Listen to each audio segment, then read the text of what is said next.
Y a la hora del sacrificio de la tarde, me levanté de mi aflicción, y habiendo rasgado mi vestido y mi manto, me postré de rodillas, y extendí mis manos a Jehová mi Dios, y dije, Dios mío, confuso y avergonzado estoy para levantar, oh Dios mío, mi rostro a ti, porque nuestras iniquidades se han multiplicado sobre nuestra cabeza, y nuestros delitos han crecido hasta el cielo. El pecado produce vergüenza y confusión. Y esto es algo que es innato en aquellas personas que se dan cuenta de su pecado. Está completamente claro en la Biblia que el pecado es el mal de los males y que acarrea todo tipo de consecuencias nefastas para el ser humano. Una de ellas es el sentirnos culpables y generar vergüenza, como aquí vemos en el caso del profeta. El hijo pródigo también se sintió tan avergonzado que no, no quería volver al padre, porque él reconocía el pecado contra el cielo y contra ti. Ya no soy digno de ser llamado tu hijo. Esta era la consecuencia de la vergüenza que sentía este hijo perdido y que hacía que fuera difícil regresar al padre. Por eso dice, no soy digno de ser llamado tu hijo, ponme aunque sea como uno de tus jornaleros. Y es que el pecado trae consigo muchas cosas terribles. Hay mucha ingratitud en el pecado y eso es motivo de vergüenza, porque el pecado es sencillamente una respuesta de ingratitud hacia nuestro Dios que nos da generosamente todas las cosas para que las disfrutemos. Por eso eh, el profeta Jeremías dice, ¿qué iniquidad hallaron en mí vuestros padres? El profeta se pregunta, o Dios se pregunta, ¿qué es lo que yo he hecho mal para que mis hijos, mi pueblo, me traten así y realmente pequen contra mí? Abusar de la bondad de Dios, abusar de los favores de Dios y responder o, digamos, agradecer a Dios con nuestro pecado, podemos decir así, es motivo de vergüenza. Cuando nuestra respuesta a las bondades de Dios es simplemente pecar, esto es motivo para sentirnos realmente sonrojados delante de Él. Los alimentó, dice el libro de Deuteronomio, Dios los alimentó con miel de la roca, con aceite del peñasco, con cuajada y leche de vacas y ovejas, pero ellos abandonaron al Dios que los creó y despreciaron a la roca de su salvación. Crié hijos y los engrandecí, dice el profeta Isaías, pero ellos se rebelaron contra mí. Dios nos ha dado tantos favores, tantas misericordias, pero nuestra respuesta no es de gratitud y adoración, de obediencia y de sumisión a Él, sino tantas veces de desobediencia y de pecado, como pasó con el hijo pródigo.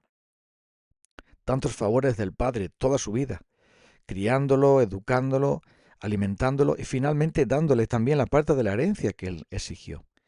Y fue terrible la situación de este hijo mal agradecido. Y así pasa con nosotros cuando pecamos. No estamos agradeciendo a Dios todos los favores que Él nos hace. El pecado entonces nos avergüenza, porque las acciones pecaminosas revelan lo que hay dentro de nosotros. Igual que el fruto revela la naturaleza del árbol, así también, es claro, el pecado demuestra lo que tenemos dentro, porque podemos pasar desapercibidos ante los demás con una cara de buenas personas y que hacemos todo bien, pero cuando la maldad sale y se expresa a través de nuestros actos o palabras pecaminosas, entonces nos quedamos realmente desnudos y expuestos ante los demás y por supuesto ante Dios mismo. Cuando Adán y Eva pecaron, se escondieron de la presencia del Señor por esa vergüenza que ellos tenían, vergüenza de sí mismos, por eso se cubrieron con esas hojas, y también vergüenza de presentarse delante de Dios, porque el pecado siempre nos aleja de Dios y nos hace sentir vergüenza ante su presencia y también incluso ante los demás, ante el rubor, nos puede causar rubor. Y pudiera parecer que ante nuestros familiares y amigos, pues parecer que somos buenas personas, de que somos realmente personas virtuosas. Pero cuando la maldad de nuestros hechos ha sido expuesta y todos pueden verlo, entonces esto causa realmente vergüenza, porque todos pueden ver la gran iniquidad y falsedad que hay dentro de nosotros. El pecado entonces expone lo peor de nosotros ante Dios y ante los demás.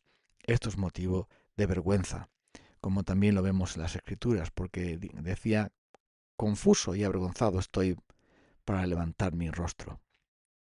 Cuando alguien agacha su rostro es porque siente vergüenza, ¿verdad? Siente temor y se siente avergonzado de lo que ha hecho.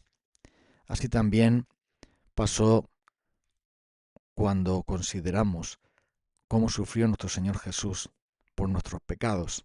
Esto debería avergonzarnos porque a él lo vistieron de púrpura, le pusieron una caña en su mano, le escupieron, le golpearon, le coronaron de espinas, lo desafiaron para que adivinara quién le había golpeado. La cruz es la vergüenza y el sufrimiento de Jesús. Es realmente algo terrible y fue por nuestros pecados, porque el pecado avergonzó a Jesús y por lo tanto nosotros deberíamos avergonzarnos de pecar, porque si avergonzaron nuestros pecados a Cristo, debería también avergonzarnos a nosotros. Generalmente nosotros conocemos a alguien que hace cosas malas impunemente o sin ningún rubor, lo llamamos sinvergüenza. Y muchas veces nosotros nos comportamos de ese modo, de un modo que parece que no nos da vergüenza que el pecado salga a la luz. No podemos ser amigos del pecado y amigos de Jesucristo, es imposible. De hecho, si somos amigos del pecado y lo mantenemos en nuestra vida conscientemente, lo que estamos diciendo es que los enemigos de Cristo son amigos nuestros. Que lo que avergonzó y humilló a Cristo y lo que, le causó todo tipo de dolor y de mal, es bien recibido y bien consentido en nuestras vidas. Esto, por supuesto, debe hacernos reflexionar acerca de esos pecados que nos negamos a desechar de nuestras vidas o de matar de nuestra vida, de expulsar de nuestras vidas. Debemos hacerlo porque Cristo fue avergonzado y humillado por causa de esos pecados y Él murió en la cruz para que no tengamos más vergüenza, para que podamos vivir la vida que Él nos ha mandado con el rostro mirando a cara descubierta la gloria del Señor. Muchos pecados que cometemos son por instigación del diablo y eso también nos avergüenza porque en tantas ocasiones el enemigo nos seduce a través de tantas cosas y esto es motivo también de que estemos alerta porque es vergonzoso ver cómo la obra del diablo puede hacer que un creyente incluso peque contra el Señor. Bueno, el caso de Judas lo vamos a dejar aparte porque Judas infundió en el corazón y en la mente de él, de Judas, el traicionar a Jesús por 30 monedas. Pero si recordamos el caso de Ananías y Zafira, vemos que el diablo, dice, llenó su corazón para que mintieran al Espíritu Santo. Y las consecuencias fueron difíciles, fueron terribles, ¿verdad? Y así el diablo va a instigar en la mente y en el corazón de cualquier persona sencillamente a hacer lo malo. Fue Pedro quien también fue utilizado por Satanás cuando le dijo nunca tal cosa te suceda, cuando Jesús anuncia su muerte, su sufrimiento. Y Jesús le dijo, aparte de mí, Satanás, porque pones tu mirada a los ojos de los hombres, las cosas de los hombres, y no en las cosas de Dios. Sí, el pecado, entonces, es una herramienta del diablo. Y él instiga en nosotros, aún en los creyentes, el orgullo y la lujuria y la malicia. La lujuria son los deseos pecaminosos, inmundos, inmorales, sucios. Y esto es obra tantas veces del diablo. Y ahí es donde deberíamos pensar en avergonzarnos de tales pecados, porque son instigación del diablo mismo. El diablo peca desde el principio y él es el que insta a pecar, tentó a nuestros primeros padres en el jardín del Edén y siempre trata por todos los medios de hacer lo mismo con nosotros, poniendo en nuestra mente y nuestro corazón pensamientos deseos y también decisiones completamente contrarias, como palabras también. Nos dice el apóstol Santiago que el infierno mismo es el que prepara las malas palabras, es decir, que la lengua es un mundo de maldad que está fundamentado, cuyo motor es el propio infierno. Y esto es realmente muy peligroso. Por eso el pecado debería causarnos vergüenza, tanto el pecado de la lengua como el pecado de los deseos, como los pecados de los pensamientos y mucho más de las acciones. Todo esto debería causarnos vergüenza. Y esto es lo que sintió el profeta Esdras cuando él considera la conducta pecaminosa del pueblo de Israel. Y cuando nosotros consideramos nuestra vida y vemos el pecado ahí, también deberíamos decir lo mismo. Confuso y avergonzado estoy.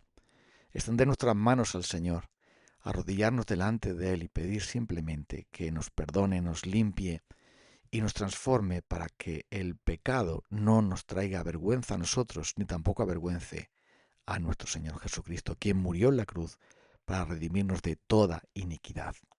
Vamos a orar. Señor, ayúdanos para que el pecado no nos aparte y nos avergüence delante de ti, sino que por medio de tu Espíritu Santo podamos superarlo, porque Cristo Jesús murió para que no tengamos que estar avergonzados nunca más delante de Él.